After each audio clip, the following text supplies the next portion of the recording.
Thank you, Secretary Lew. Before we start the 5-minute rounds, I have the obligatory questions that we asked all nominees that should be answered by either a yes or no. Do you agree to appear before this committee and make officials from your office available to the committee and designated staff when invited? Yes. Do you commit to keep this committee fully and currently informed about the activities under your purview? Yes. Do you commit to engaging in meaningful consultation while policies are being developed, not just providing notification after the fact? Yes. Do you commit to promptly responding to requests for briefings and information requested by the committee and its designated staff? Yes. You answer all those questions correctly. Thank you very much. I've done it before, Mr. Chairman. We're off to a good start. We'll now start 5-minute rounds. Let me ask you a question about your view of the U.S.-Israel relations. In 1948, President Truman did something that the State Department, quite frankly, did not recommend that he do.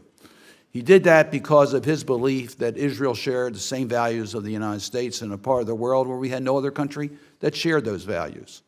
And that relationship has grown over that period of time, as you pointed out, including the Memorandum of Understanding, the billions of dollars of aid, the development of Iron Dome, and the list goes on, shared intelligence, information, and technology.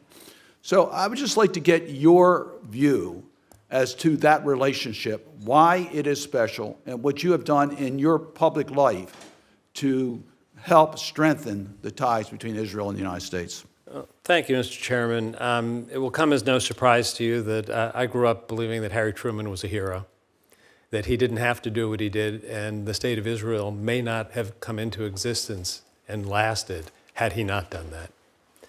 I think the relationship between the United States and Israel is special because we share values and because, as the President said as recently as this morning, the United States understands that without the State of Israel, it's not just the people of Israel who aren't safe, but Jews around the world aren't safe without a State of Israel. So the relationship between the United States and Israel is at the core of who I am and what I believe is important for us having an ally in the region that we can count on. You know, while my career has not, for the most part, been in foreign policy has been integrated into many of the roles I've played. As the director of OMB, as the chief of staff, as the secretary of the Treasury. I was the OMB director who helped design the first MOU to make a multi-year commitment of security assistance to Israel. You know, I was the deputy secretary of state who helped Israel become a member of the OECD, which is the membership organization of the developed nations of the world that Israel desperately wanted at a time when it was being marginalized and being thrown out of some international bodies. I was the OMB director who helped fund Israel's missile defense on multiple occasions, and not without concerns about its cost and some concerns about the scope of our commitments. You know, I have not shied away from expressing my views when the position of the United States and the position of Israel require public officials who represent our government to do so. I'm happy to discuss those matters, but I believe that my reputation as somebody who stands with Israel is beyond question. I think the government of Israel has made that clear in things that they've said even since my nomination. Well, the immediate need for the United States is to help Israel deal with this war, providing the support it needs, dealing with hostage relief, dealing with the potential escalation and preventing that from happening. That's going to be the immediate concern.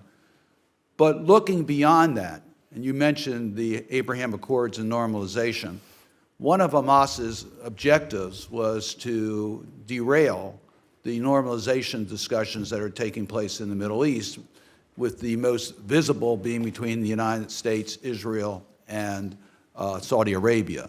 So tell me a little bit about your view as to how you keep these normalization discussions alive during a time of war. Mr. Chairman, it is going to be a challenge until this war ends for people there or here to focus on the day after. But I deeply believe that those of us who have responsibility in this area, as I will if I'm confirmed, have to keep our eye on the strategic objectives. Because you look at the question of negotiations between Israel and Saudi Arabia, if it was in the national interest of Israel and Saudi Arabia 2 weeks ago, it's in the interest of Israel and Saudi Arabia when this war ends. And we're a critical part of that conversation. I have had extensive dealings with many of the governments in the region. I would pledge my utmost support to making that conversation one that can get back on track. As I said in my opening remarks, it was the mission I thought I was going over to start with. I dearly pray that we get back to that mission soon. Thank you. Senator Risch. Thank you, Mr. Chairman. And first of all, let me say that I agree with virtually everything that you've said, particularly as